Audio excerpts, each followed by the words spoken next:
আবার মুখ ফিরিয়ে নিয়েছিলে, অর্থাৎ তুর পর্বত দিয়ে তাদেরকে বাধ্য করার পরেও তারা এর থেকে মুখ ফিরিয়ে নিল এবং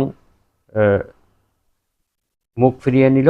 আল্লাহ তাআলা বলেন যে আমার রহমত এবং অনুগ্রহ তোমাদের উপর যদি না থাকতো তাহলে তোমরা ধ্বংস হয়ে যেতে, তোমরা কখনোই বাঁচতে পারতে না। তো এখানে বলা হয়েছে খুজু বিকুওয়াতিন, খুজু মা আতাইনাকুম, আমি তোমাদেরকে যা দিয়েছি তা তোমরা গ্রহণ করো, বিকুওয়াতিন মানে মজবুতভাবে, শক্তভাবে, দৃঢ়তার সাথে।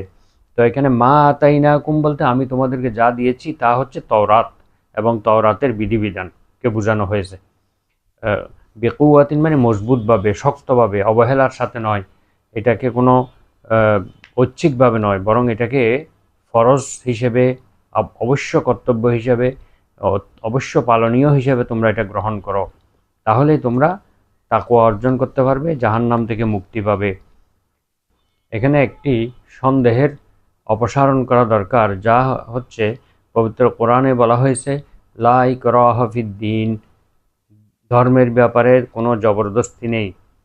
তো জবরদস্তি না থাকা সত্ত্বেও আল্লাহ তাআলা কেন তাদের উপরে, মাথার উপরে পাহাড় উত্তোলন করে তাদেরকে জবরদস্তি করে এই তাওরাত কিতাব মানতে বাধ্য করলেন? এর উত্তরে বলা যায় যে জবরদস্তি ঈমান আনার জন্য আল্লাহ তাআলা এই পাহাড় উত্তোলন করেন নাই।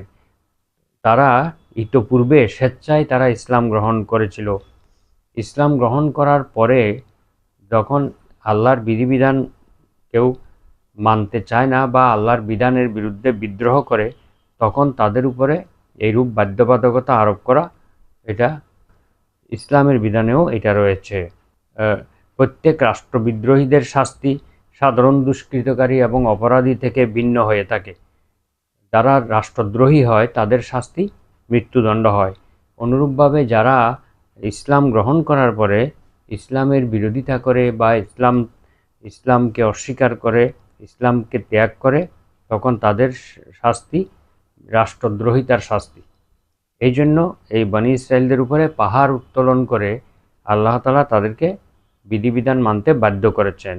এটি ইসলাম গ্রহণ করার জন্য বাধ্যবাধকতা আরোপ করেন নাই, বরং ইসলাম পরিত্যাগ করার কারণে, ইসলামকে অস্বীকার করার কারণে তাদের উপরে এইরূপ বাধ্যবাধকতা আরোপ করা হয়েছিল। প্রত্যেক রাষ্ট্রের তাদের জন্য দুটি পথ থাকে, হয় আনুগত্য স্বীকার, না হয় প্রাণদণ্ড। এই জন্য শরীয়ত অনুযায়ী ইসলাম পরিত্যাগকারীর শাস্তি হলো